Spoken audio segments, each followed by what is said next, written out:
Bom, 1 Tessalonicenses capítulo 1 diz assim: Nós, Paulo, Silas e Timóteo, escrevemos esta carta à igreja em Tessalônica, a vocês que estão em Deus, o Pai, e no Senhor Jesus Cristo. Que Deus lhes dê graça e paz. Então, essa carta está sendo escrita por quem? Quem está escrevendo essa carta? Paulo. Só? Os três, né? Silvano e Timóteo.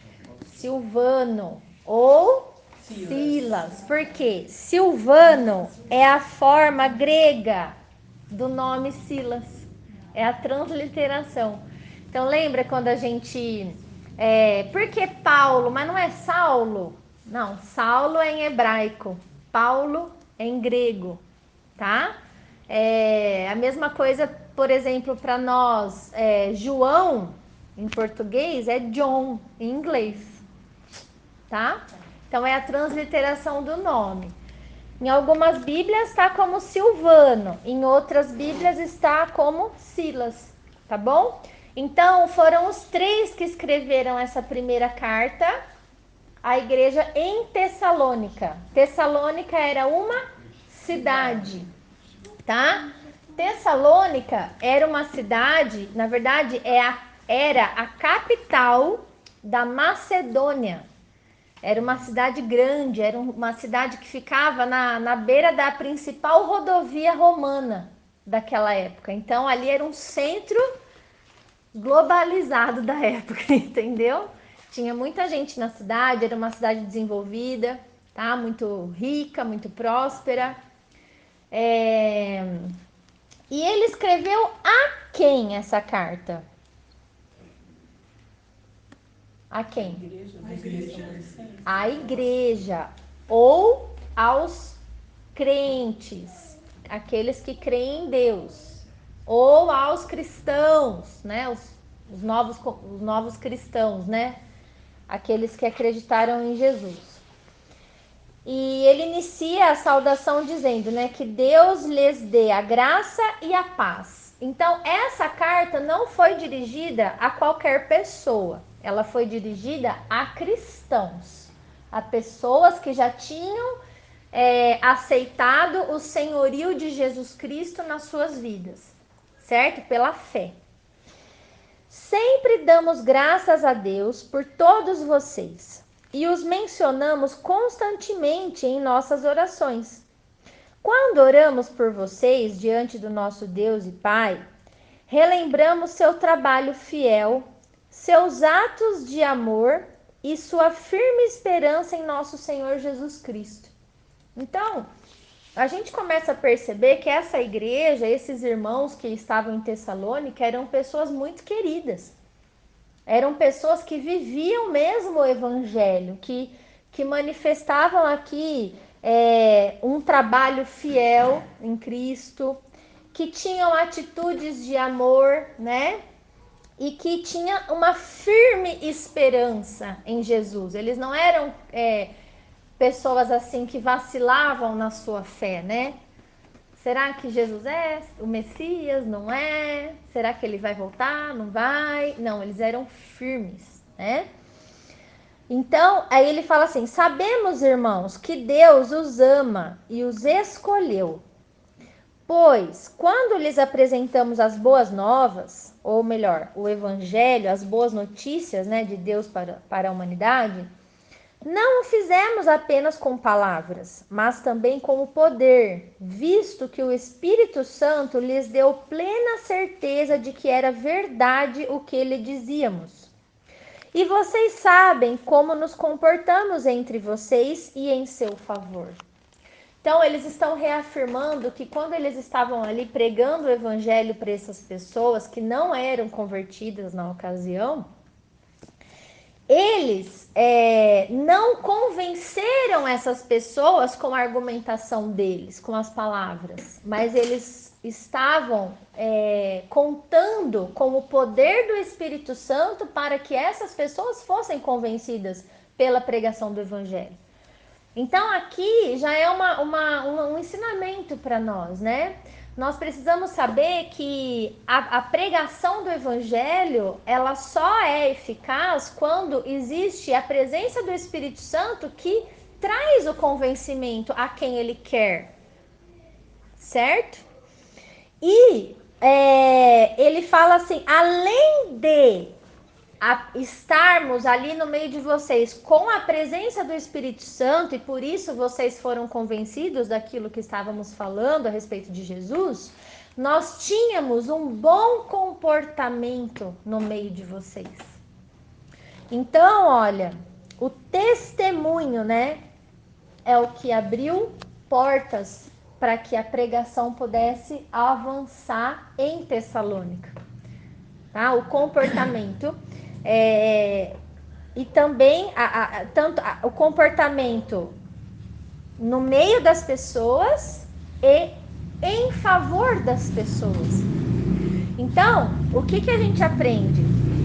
Que nós, assim como Paulo, Silas e Timóteo, nós também somos enviados a pregar o evangelho, mas não de qualquer jeito, porque nós precisamos saber nos comportar no meio das pessoas. Ah, mas é só no meio da igreja? Não, porque quando eles foram pregar, eles estavam no meio de pessoas que não conheciam a Deus. Então, nós temos que ter um bom comportamento na sociedade. Nós precisamos ser pessoas distintas, pessoas educadas, né? Pessoas honestas, pessoas que sabem se comportar aonde quer que estejam, porque você não sabe quem é a pessoa que está diante de você e o Senhor quer usar a sua vida para ministrar sobre a vida dela, para trazer um conhecimento, para trazer um despertamento na vida dela. Então, isso é muito legal. E quando ele fala em favor de vocês, por quê? Porque esse comportamento, ele também precisa ser observado. Eu preciso aprender a me comportar de forma tal que a minha vida, o meu modo de viver, edifique o meu próximo. Então, eu não estou falando do meu irmão, eu estou falando do meu próximo. Eu estou no trabalho, eu estou edificando a vida dos meus clientes com o meu trabalho.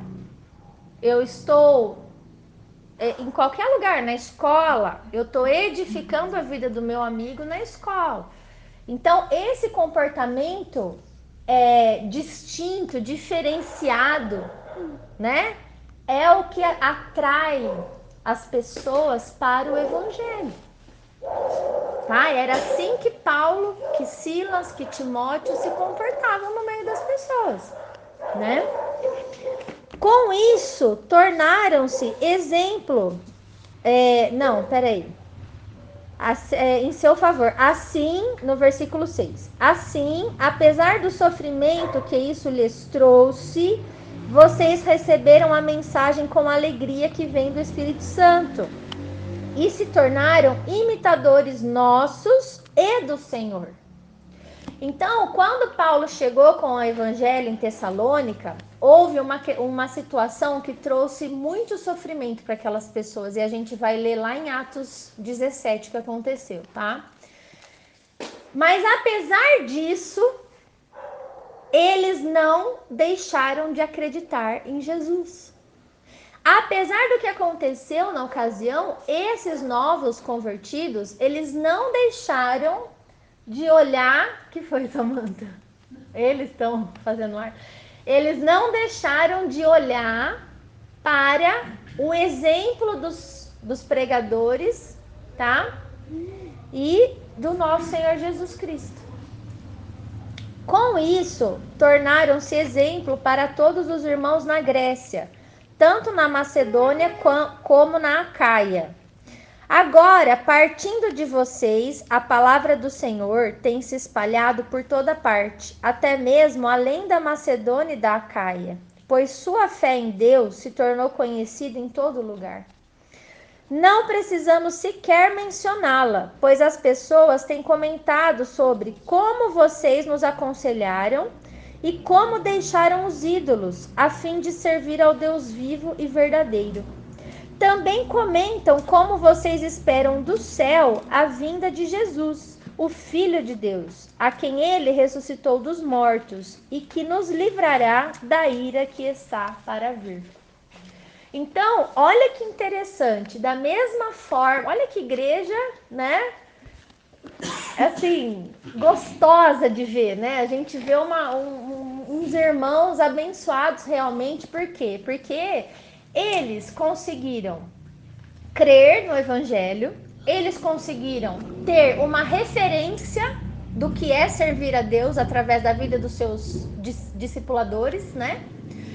Imitando esses discipuladores e Jesus, óbvio, eles puderam ser também enviados a pregar a mensagem. E a mensagem deles se espalhou de tal forma que alcançou outras regiões, para além do lugar onde eles estavam. Então foi uma obra que não parou neles, foi algo que multiplicou. E isso foi um motivo de muita alegria para o apóstolo Paulo, visto o que aconteceu quando ele chegou lá. Tá? Então a gente agora vai ler em que ocasião essa igreja recebeu o evangelho de Jesus, lá em Atos, capítulo 17 agora. Agora eu vou para minha, viu, Adalto? Para minha tradução. Achou? Não? Vamos lá então, ó.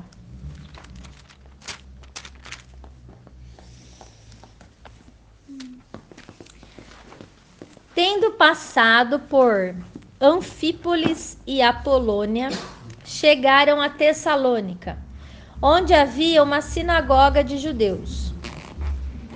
Paulo, segundo seu costume, foi procurá-los e por 3 sábados arrazoou com eles acerca das Escrituras. O que é arrazoou? Discutiu com eles sobre as Escrituras, né? Expondo e demonstrando ter sido necessário que o Cristo padecesse e ressurgisse dentre os mortos. E este, dizia ele, é o Cristo, Jesus, que eu vos anuncio. Alguns deles foram persuadidos e unidos a Paulo e Silas, bem como numerosa multidão de gregos piedosos e muitas distintas mulheres. Então, quem se converteu ali? Alguns judeus, alguns gregos que já eram piedosos, eram pessoas boas, que praticavam o bem, praticavam a caridade, né?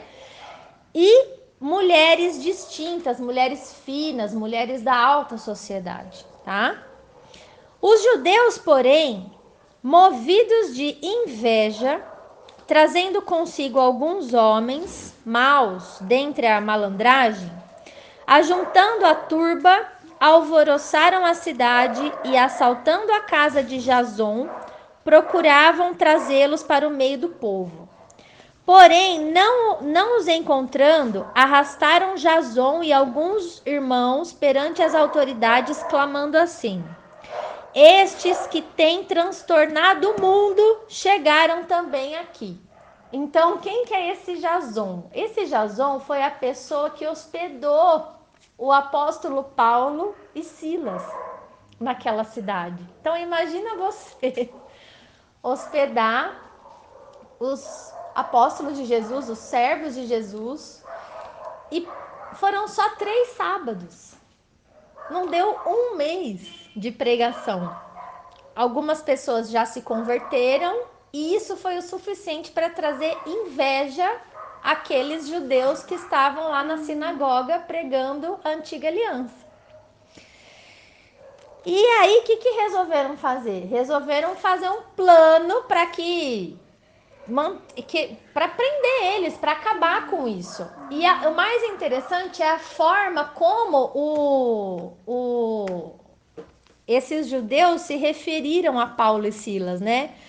Estes que têm transtornado o mundo chegaram também até aqui, ou seja, a fama deles já estava boa. É muito interessante eu ver isso, né? Que às vezes a gente se sente um pouco assim, né? Quando o evangelho chega na vida de alguém, parece que você gera tipo de transtorno para ele, porque a verdade chegou. E a gente, diante da verdade, a gente tem duas possibilidades. Ou a gente aceita, ou a gente sofre e rejeita e leva como um transtorno, um verdadeiro transtorno mesmo, né? Tá? E aí tá escrito aqui, estes, né, que têm transtornado o mundo, chegaram também aqui, os quais Jason hospedou. Então sobrou pro Jason, né?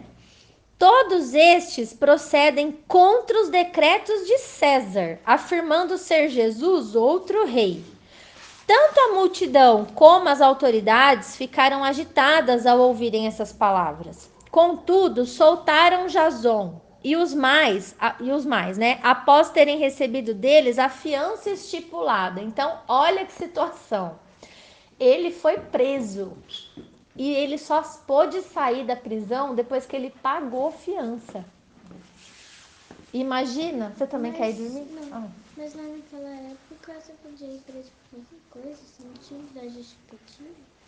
Assim como nessa época de hoje que a gente está vivendo. Qualquer um pode ir preso. Mas, tipo, eles pregavam a palavra. Pregavam a palavra. Lá e falava o que, professor, para ele poder ser preso?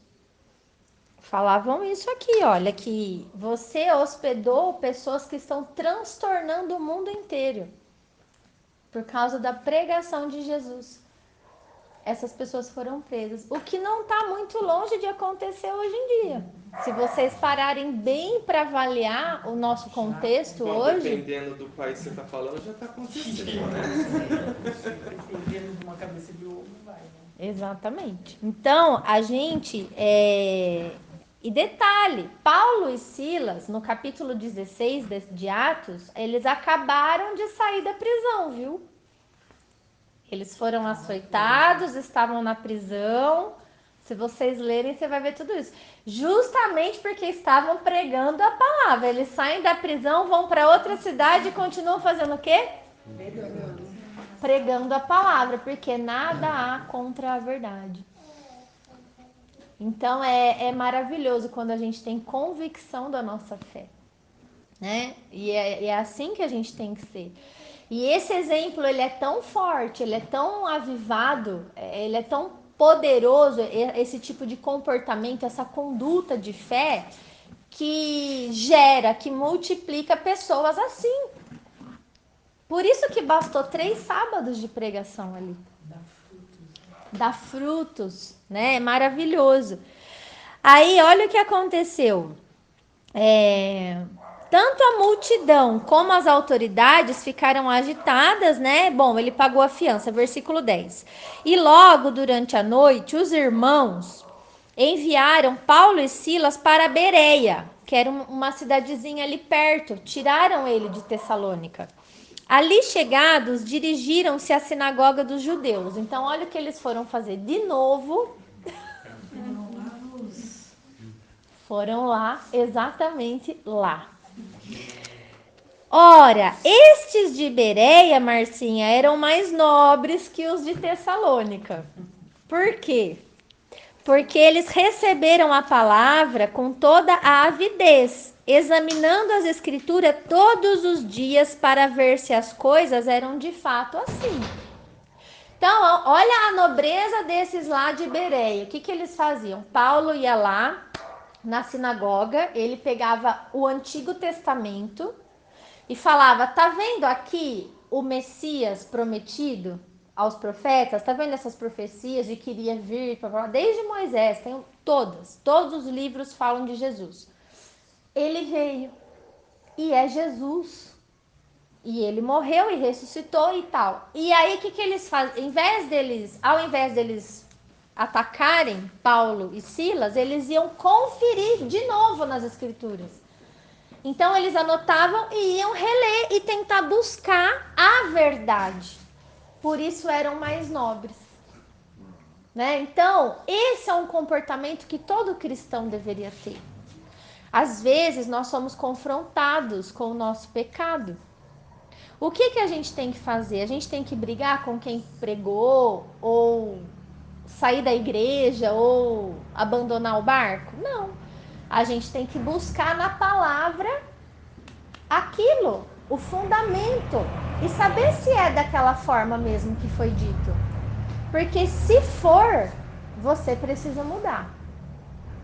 E se não for, você também precisa mudar de lugar, de onde você está.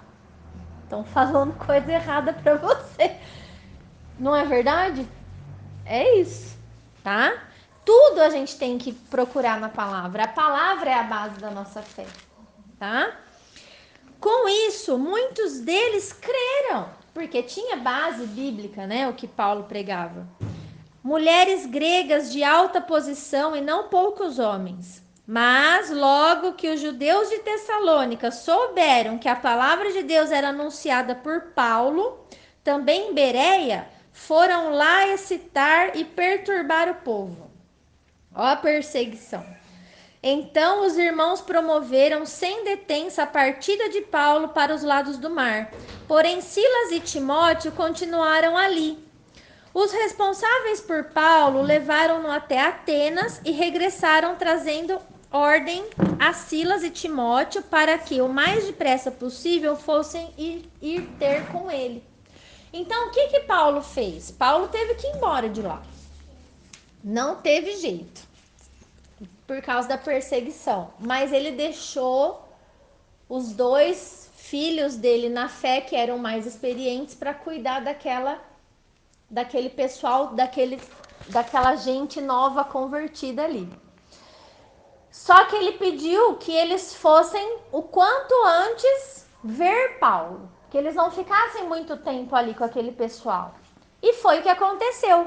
Quando Silas e Timóteo voltaram para encontrar com Paulo em Corinto, eles contaram tudo isso para Paulo sobre esses irmãos, a forma como eles estavam, como eles viviam, o que eles estavam fazendo, a multiplicação do evangelho, que eles estavam sendo enviados a pregar também.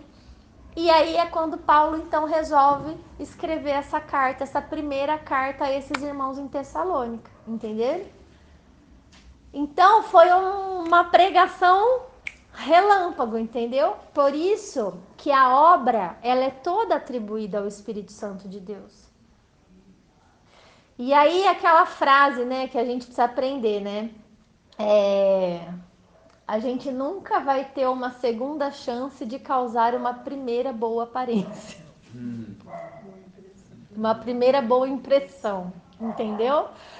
Você nunca vai ter uma segunda chance de causar uma primeira boa impressão onde você está indo. Portanto, saiba se comportar aonde você vai. Comporte-se, porque você é um instrumento nas mãos do Senhor. E nós precisamos começar a amadurecer isso dentro do nosso coração e começar a agir como tal. Amém? Amém. Então, eu quero falar para vocês algumas coisas que chamou a minha atenção nesse primeiro capítulo, tá? A primeira coisa que eu quero falar é que quando a gente vê lá na carta, no finalzinho desse primeiro capítulo, Paulo, ele fala sobre alguns pontos da conversão daquele pessoal. 9 e 10. 9 e 10. Pois eles mesmos relatam de que maneira vocês nos receberam e como se voltaram para Deus, deixando os ídolos a fim de servir ao Deus vivo e verdadeiro, e esperar dos céus seu Filho, a quem ressuscitou dos mortos, Jesus, que nos livra da ira que há de vir. Então, aqui nesse versículo, Paulo, ele ressalta qual foi o maior testemunho daqueles crentes.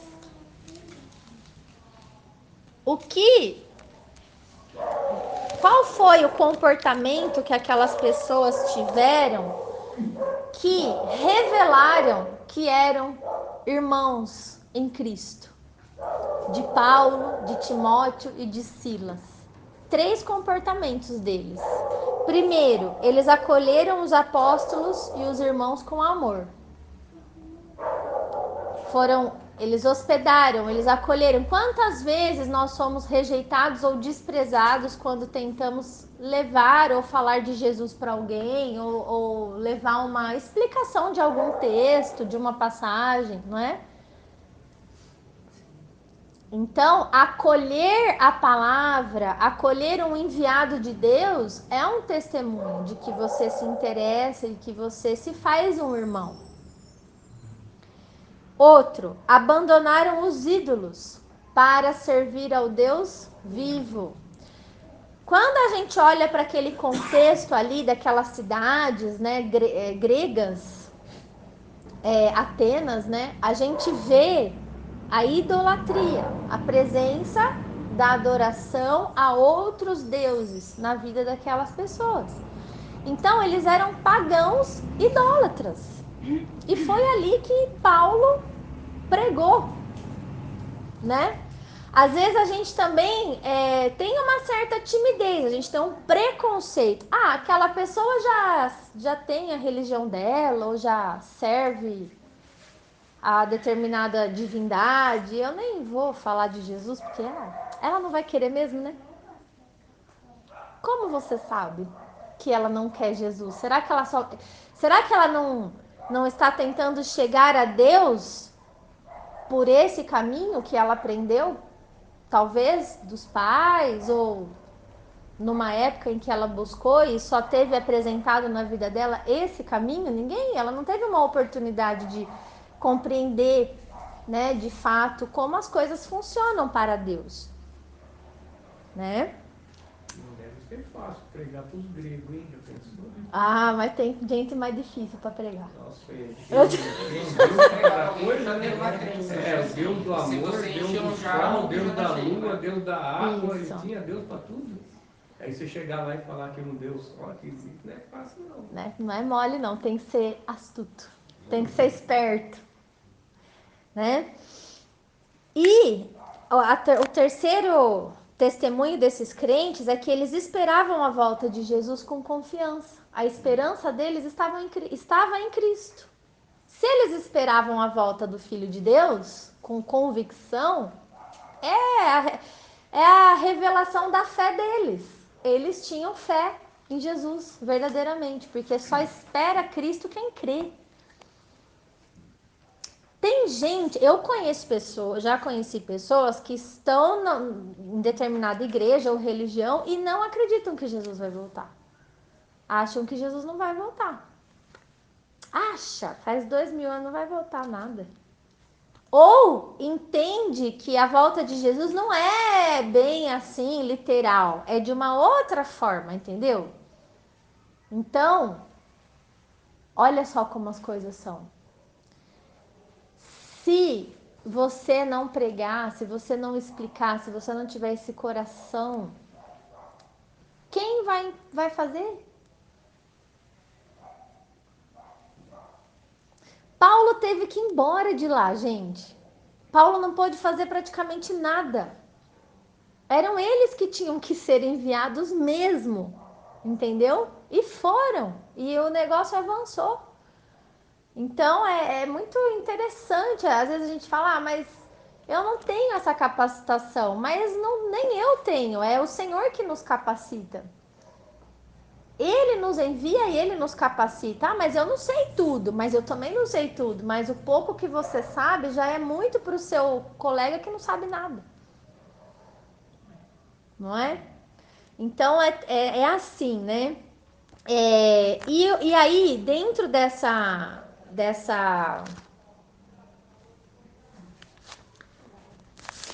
palavra, quando Paulo ele foi enviado ali para Atenas, né, para sair dali, ele entra em um confronto direto com a idolatria daquelas pessoas.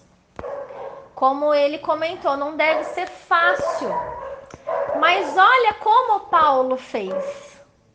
Nós também não... É aquela coisa, a gente não foi chamado para convencer ninguém.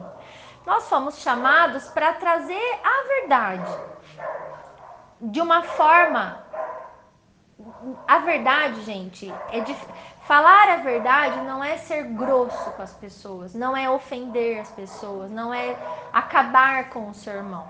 Falar a verdade em amor é com o objetivo de edificar a vida da pessoa, só.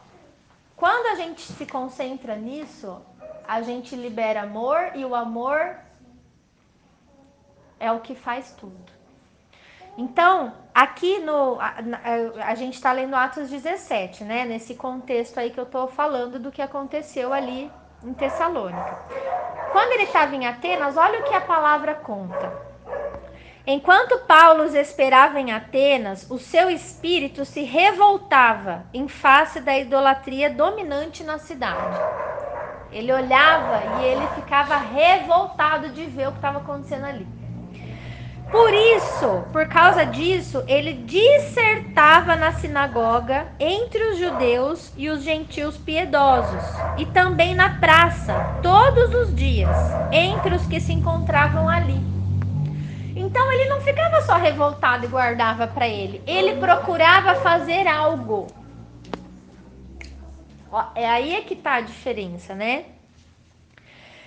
E alguns dos filósofos epicureus e estoicos contendiam com ele, havendo quem perguntasse assim: que quer dizer esse tagarela? E outros: parece pregador de estranhos deuses, pois pregava Jesus e a ressurreição. Então, tomando-o consigo, levaram ao Areópago, dizendo assim: poderíamos saber que nova doutrina é essa que você ensina? Então pegaram ele, levaram ele tipo num palco ali, numa arena, e falaram: agora você vai explicar o que é que você está ensinando para os outros aqui na minha cidade. Entendeu? Aí vai Paulo, ó, você achou que era... Não é fácil, né? Foi chamado de tagarela. Bom,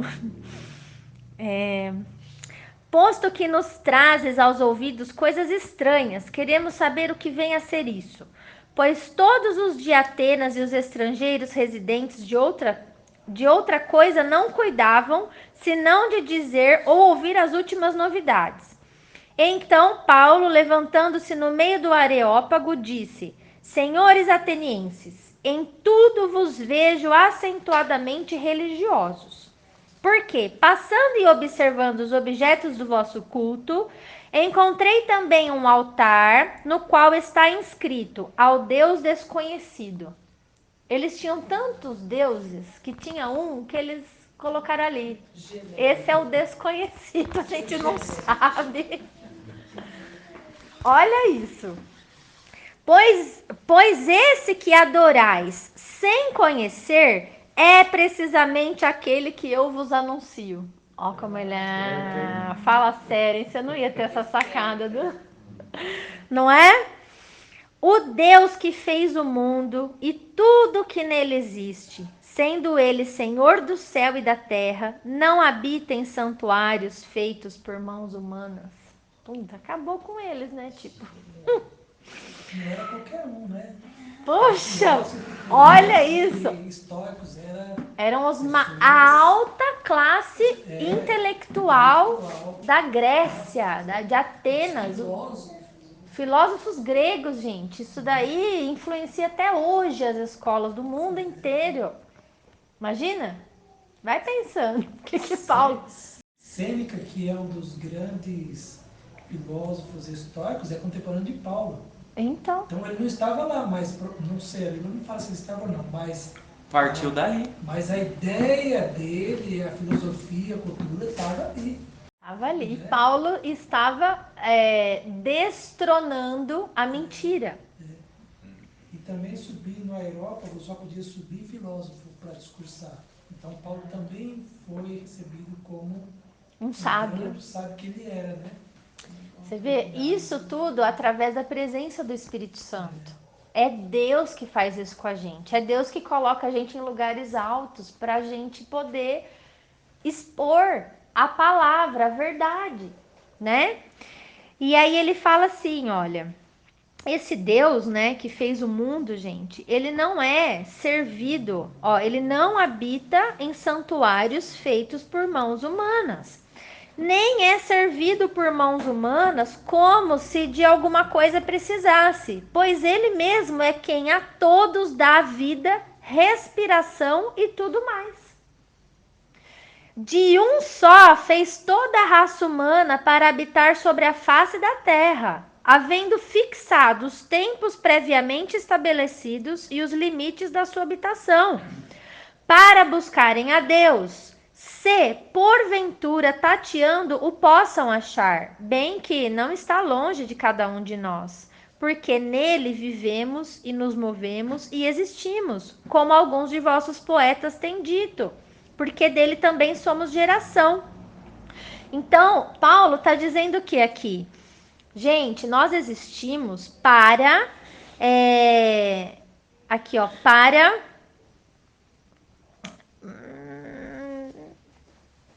para buscarmos a Deus. Se porventura a gente conseguir encontrar ele tateando, é para isso que a gente existe. Para nos encontrar com Deus, para nos reconectar com Deus, porque um dia o pecado lá no Éden trouxe uma desconexão, quebrou o relacionamento de Deus com o homem, com a humanidade. Então, o objetivo da nossa vida é essa reconexão com Deus, através do perdão que só há em Cristo. Isso acontece pela fé, tá?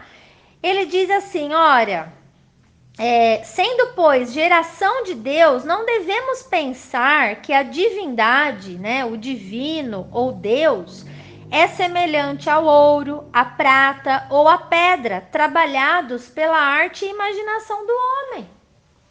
Então, o que ele estava falando? Gente, vocês não podem esculpir uma árvore e falar que essa árvore é uma divindade. Você imaginou isso, ela de uma forma, esculpiu de acordo com a sua imaginação, revestiu de ouro e faz dela uma divindade, por exemplo. E isso, um animal, um elefante, um homem, uma figura, né? Por quê? Porque Deus, ele é o Criador e todo o resto é a criação dele. Então, como que a gente pode achar que a criação é um Deus que rege a nossa vida e a nossa caminhada? Como ele é. Se a palavra diz que nele nos movemos, nele existimos, ele dá respiração, ele tira, ele resolve tudo, ele sabe, né? Ora, não levou Deus em conta os tempos da ignorância. Agora, porém, notifica aos homens que todos em toda parte se arrependam, porquanto estabeleceu um dia em que há de julgar o mundo com justiça, por meio de um homem que destinou e acreditou diante de todos, ressuscitando dentre os mortos. Então, Paulo, ele termina o seu discurso, basicamente, falando sobre que Deus, ele não vai levar em conta o tempo da ignorância das pessoas, porque senão não precisava de pregação, né? Se fosse assim, ninguém precisava pregar.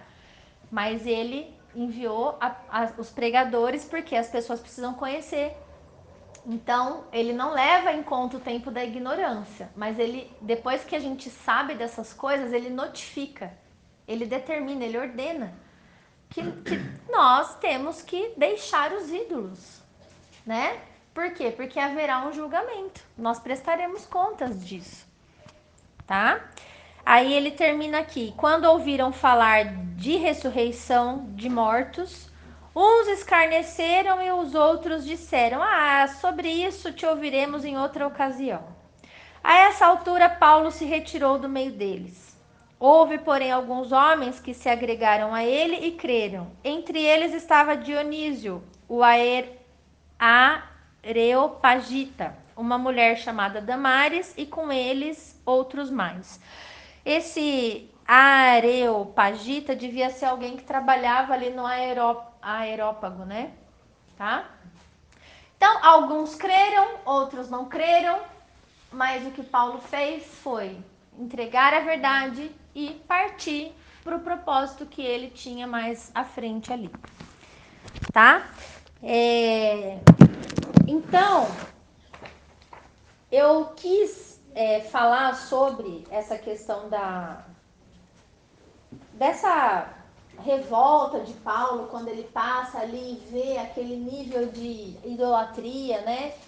E também por isso que ele comenta, né, que esses irmãos de Tessalônica, eles deixaram os ídolos para servir ao Deus vivo. Então, por fim, assim, o que me chama a atenção nessa carta é a verdadeira conversão das pessoas.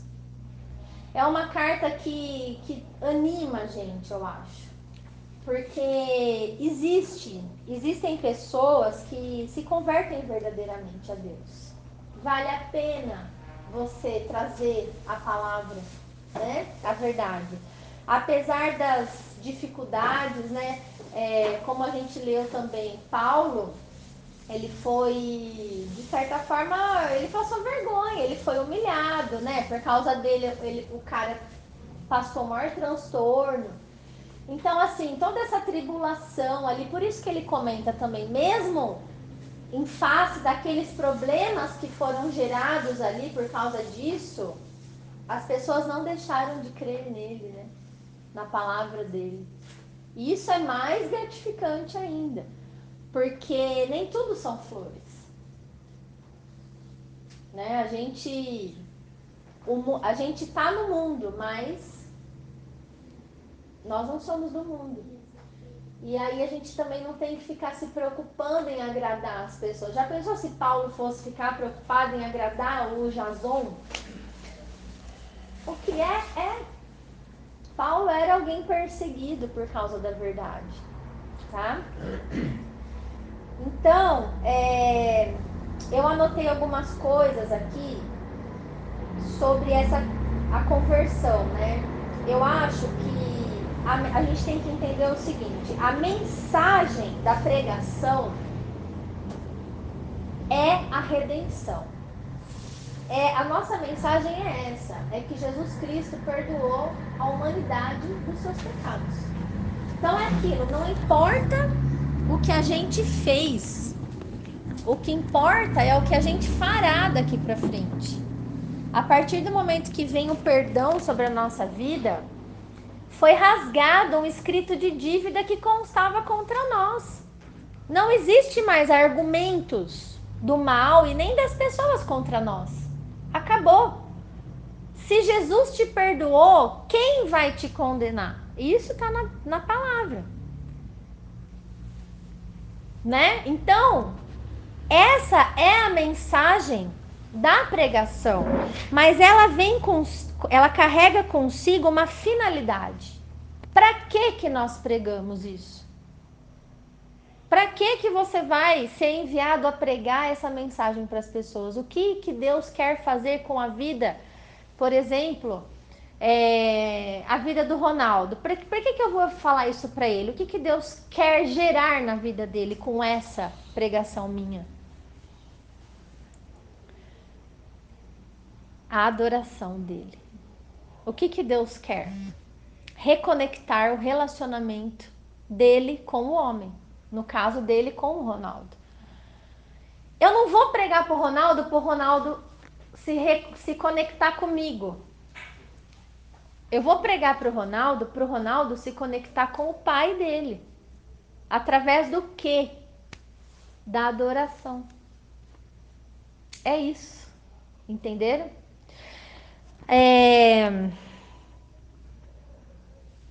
Levar o redimido à genuína adoração a Deus, tá? E a adoração, ela só pode ser dirigida a Deus quando a pessoa está num processo de santificação. Sem santificação, ninguém verá a Deus. Então, não existe adoração sem santificação. Não existe conexão com Deus sem abandono de pecado. O que é santificação? É separação do pecado. Por isso ele comenta que aqueles irmãos, além de acolher a palavra, ainda deixaram os ídolos. Então, a palavra, Jesus, quando chega na nossa vida, ele gera um posicionamento, uma mudança, uma alteração de estilo de vida, tá? Quando a gente faz essa comparação, né, do que é você ser enviado, você trazer tudo isso para as pessoas, você pode pegar aquela figura do Egito, quando Deus liberta o povo do Egito. Aquilo é uma figura da redenção. Mas a gente não pode esquecer que por que Deus mandou Moisés libertar aquele povo do Egito? Para que o povo fosse adorá-lo no deserto. Entendeu? Não foi para isso? É isso que a gente tem que entender. Então, Paulo, essa carta à igreja de Tessalônica, ela tem que inspirar a gente. A gente não pode achar que, porque a gente não tem uma estrutura de igreja, ou porque a gente não tem isso, ou porque a gente não tem aquilo, que a gente não pode levar as pessoas a se conectarem com Deus e levá-las a adorar o Pai. É coisa simples, é boca a boca, é tete a tete, é trabalho de formiguinha, entendeu? É isso, tá? Na ocasião, o faraó, ele tentou impedir de todas as formas desse povo ser liberto. Por quê? Porque o diabo, que é a figura do faraó, ele tenta de tudo para impedir a sua adoração a Deus. E ele vai tentar de várias formas. Então, a primeira forma, ele usou umas 4 estratégias. A primeira foi falar o quê? Não, vocês querem adorar a Deus? Não precisa sair. Adora aqui mesmo no Egito. Não foi isso que ele falou? Mas Moisés disse não. Por quê? Porque não existe adoração sem santificação. Não existe adoração num ambiente de pecado. No Egito, o Egito representa o mundo, o pecado. Como que você quer adorar a Deus estando com os 2 pés fincados no mundo? No sistema, com os valores mundanos. Existe isso? Não. Isso não é conversão. Né? Depois ele fala assim, tá bom, eu vou deixar vocês irem, mas não vão muito longe. O que ele está querendo dizer? Não desconecta de mim. Não perde o contato. Não vai muito longe, não. Vai, mas eu tô aqui. Entendeu? Aonde eu alcanço você. O que é isso? Contaminação. É um pouquinho de pecado. Aquele, entendeu? Se você for e o mundo, o pecado estiver em você, a sua adoração também não vai ser recebida, vai ser anulada, porque não tem santificação.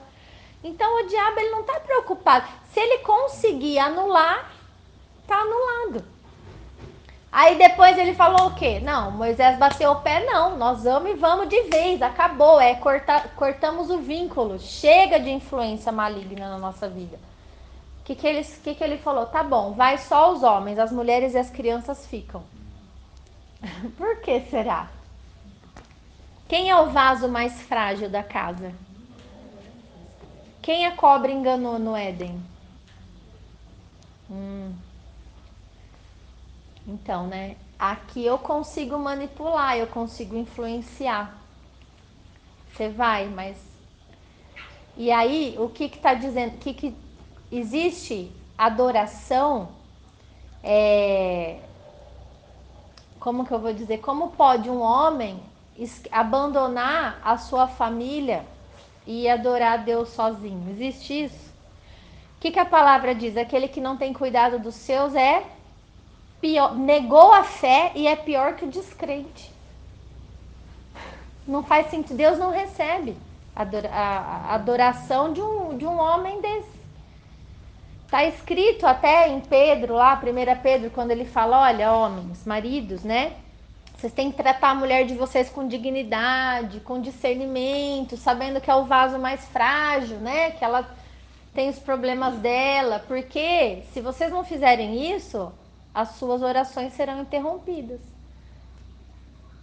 Então não adianta ir adorar a Deus sem carregar consigo a responsabilidade que Deus quer que a gente tenha. É nós e nossa família. É a principal. Vai deixar lá pro faraó? Vai deixar no mundo? Ah, não importa, eu vou. A salvação é individual. Não é bem assim. Né? Lute pela sua família. Moisés lutou. Ele falou, não vai. Nenhuma unha ficará aqui no Egito. Nenhuma unha ficará no Egito. Foi isso que ele respondeu pro faraó. E depois, por fim, o faraó falou, tá bom, vai todo mundo então embora, mas o gado vai ficar. E ele falou, não vai também ficar, porque nós vamos adorar a Deus com o quê? Esses são os nossos sacrifícios. Então, você pode até ir com a sua família, né, se converteu, tudo bonitinho, mas para que você tenha uma reconexão com Deus, você precisa sacrificar o Senhor. O que você vai sacrificar ao Senhor? Os teus bens, aquilo que você tem. Ah, mas Deus então quer meu dinheiro? Não, Deus quer o teu coração. Mas o problema é que às vezes o nosso coração ele é disputado. Deus e mamão. Ninguém pode servir a Deus e as riquezas. Então Deus ele requer a quebra da tua avareza, que é idolatria, para ser adorado por você e por mim. Entendeu? Toda adoração traz consigo uma oferta, gente. Para pensar pensa na idolatria. Quando você tem um Deus, uma divindade, que é o seu Deus, você não tem que comprar ele por acaso? Você não tem que investir ou é de graça? Você vai montar um altar na sua casa de graça, ele cai do céu, você não precisa comprar nada. Você vai investir nisso. Você vai lá, você vai comprar o mais bonito, às vezes você vai comprar o mais caro, que tem um ouro, que tem um valor, porque daí as pessoas vão chegar aqui e vão ver o quanto você é religioso, religiosa, devota, olha que bonito. Primeira coisa que tem na minha casa é um altar. Ou eu vou abrir uma loja, a primeira coisa que eu vou fazer é o quê? Botar um altarzinho ali, mas tem que ser bonito, porque as pessoas vão ver. É barato? Mas existe o quê? Um investimento. Então é gastar o seu dinheiro naquilo que não pode salvar. A gente não pode pensar que a divindade é ouro, prata, madeira, pedras preciosas. O que a gente tem que fazer?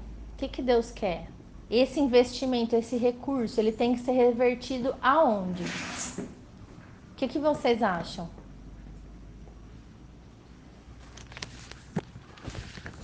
Tiago 1:27.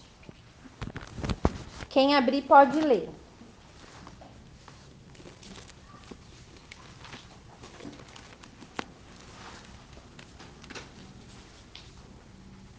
Tiago é depois de Hebreus. 1:27.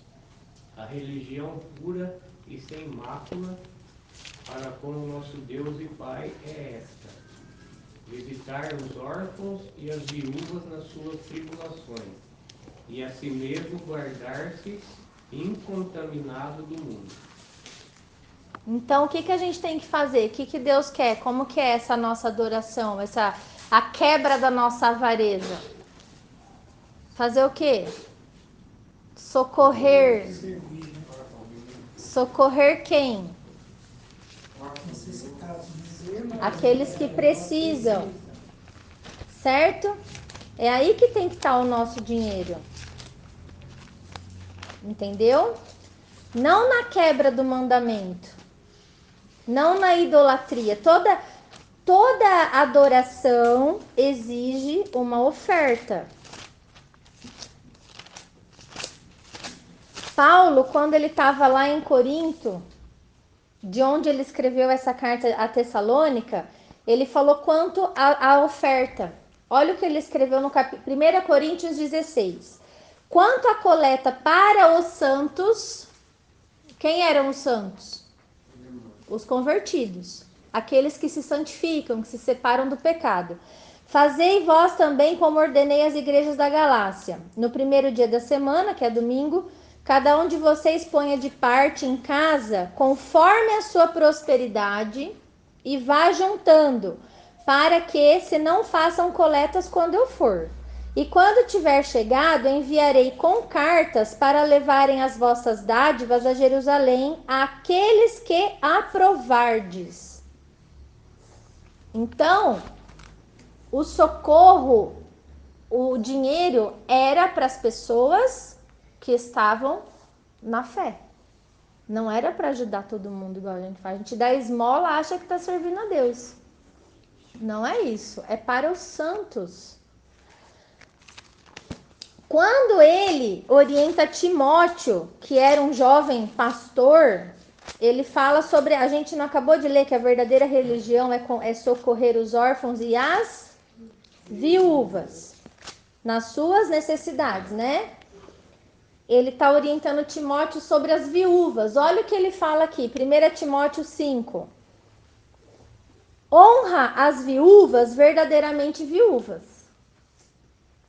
Mas se alguma viúva tem filhos ou netos, que estes aprendam primeiro a exercer a piedade para com a própria casa e a recompensar os seus progenitores, pois isto é aceitável diante de Deus. Então, se a viúva tem família, quem tem que socorrer e amparar a viúva é a família, não é a igreja. Não é as ofertas da igreja. Aí ele está falando aqui. Aquela, porém, que é verdadeiramente viúva e não tem amparo, e espera em Deus, e preserva em súplicas e orações noite e dia, essa daí. Entretanto, a que se entrega aos prazeres, mesmo viva, ela está morta.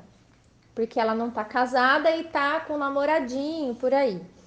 Prescreve estas coisas para que sejam irrepreensíveis. Ora, se alguém não tem cuidado dos seus, e especialmente da própria casa, tem negado a fé e é pior que o descrente. Não seja inscrita, senão viúva que conte ao menos 60 anos de idade, tenha sido esposa de um só marido, seja recomendada pelo testemunho de boas obras, tenha criado seus filhos, exercitado hospitalidade, lavado os pés aos santos, socorrido a atribulados e se viveu na prática zelosa de toda boa obra. Mas rejeita as viúvas mais novas, porque quando se tornam levianas contra Cristo, querem casar-se. Ou seja, quando elas caem no pecado, elas querem se casar para se arrumar, né? Tornando-se condenáveis por anularem o seu primeiro compromisso. Qual que é o primeiro compromisso dela? É com Cristo, é com a fé. Além do mais, aprendem também a viver ociosas, andando de casa em casa, e não somente ociosas, mas ainda tagarelas e intrigantes, falando o que não devem. Quero, portanto, que as viúvas mais novas se casem, criem filhos, sejam boas donas de casa e não deem ao adversário ocasião favorável de maledicência, pois com efeito já algumas se desviaram seguindo a Satanás. Se alguma crente tem viúva em sua família, socorra-as e não fique sobrecarregada a igreja, para que esta possa socorrer as que são verdadeiramente viúvas. Então tá aqui. Gente, a nossa oferta, as nossas coisas, os nossos sacrifícios de adoração é voltado para o socorro de quem precisa. Tá muito claro na palavra. E como nós vamos socorrer se o faraó quer deixar no mundo, né? Quer deixar ali, quer tirar os bens, né? O gado e tal. Então o gado representava o quê? As nossas coisas. A gente honra a Deus com os nossos bens. Mas aí a gente vira religioso, vai lá e compra um Deus bem bonito para todo mundo ver que na nossa casa tem um altar bonito. Então, sobre a idolatria, a gente tem que... Eu vou finalizar com 2 textos. Isaías 42:8. Eu sou o Senhor, este é o meu nome. A minha glória, ou a minha presença, pois não darei a outro, nem a minha honra às imagens de escultura. Deus não divide a glória dele, a presença dele com ninguém. E nem a honra dele com as imagens de escultura. Certo? Quem te curou? Deus. É Deus que faz tudo. Ah, mas eu fiz uma oração um dia, eu fiz isso e aconteceu. Aconteceu porque Deus tem graça sobre a sua vida. Porque é Ele quem opera. É Deus. Mas a honra foi para quem? Para Deus. Vamos lá para os 10 mandamentos? Êxodo capítulo 20. Moisés recebeu os 10 mandamentos. O que Deus falou? Então falou Deus todas essas coisas. Eu sou o Senhor, o teu Deus, que te tirei da terra do Egito e da casa da servidão. Não terás outros deuses diante de mim. Não farás para ti imagem de escultura, nem semelhança alguma do que há em cima nos céus, nem embaixo na terra, e nem nas águas debaixo da terra. Então, o que não é para fazer? O que tem em cima nos céus? Aves, que mais? Estrela, sol, lua. O que mais tem no céu? Anjos. O que mais? Arcanjos, serafins. Tem Deus. Tem Jesus. Não tem? Tá. Nem semelhança alguma do que há em cima nos céus. E nem embaixo na terra. O que tem na terra? Gente, natureza, bichos, animais. Nem nas águas debaixo da terra. O que tem nas águas debaixo da terra? Peixes e outros animais. Não as adorarás, nem lhes darás culto, porque eu sou o Senhor, teu Deus. Deus zeloso, Deus protetor, que visita o pecado dos pais nos filhos até a 3ª e 4ª geração daqueles que me aborrecem, e faço misericórdia até 1000 gerações daqueles que me amam e guardam os meus mandamentos. Isso é só o começo dos 10 mandamentos, tem mais os outros 9 para a gente estudar. Então, por que eu estou trazendo isso hoje? Porque Paulo cita a conversão dessa galera. Eles eram idólatras. E aqui a gente precisa falar desse assunto, né? E tem muitos outros textos que trazem. Então, nós devemos entender que o inimigo, ele tenta e ele vai usar de todo para impedir a sua adoração ou para anular a sua adoração. E aí você vai lembrar da libertação de Israel do Egito. Não dá para adorar a Deus com um pezinho lá no Egito. Não dá para adorar a Deus com o gado lá no Egito. Com o seu dinheiro investido em coisas que não prestam, que representam pecado diante de Deus. Não dá, né? Existe uma conversão verdadeira. E por que a gente tem que sair do Egito? Porque a adoração não é para escravos, é para livres. Você só pode adorar a Deus quando você é livre, não quando você está preso a nada. Que mais? Acho que é só. Alguém tem alguma pergunta, gente? Já pode fazer também.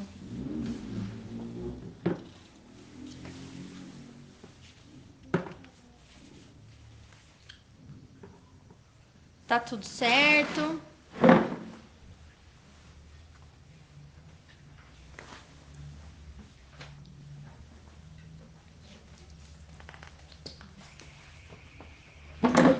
A conversão tira o cristão do mundo, do pecado, do Egito, né? Mas a santificação tira o mundo do cristão.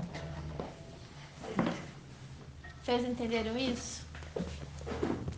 A conversão tira o cristão do mundo. Eu me converti. Agora, a minha santificação, a minha separação do pecado vai me tirar, vai tirar o mundo de mim.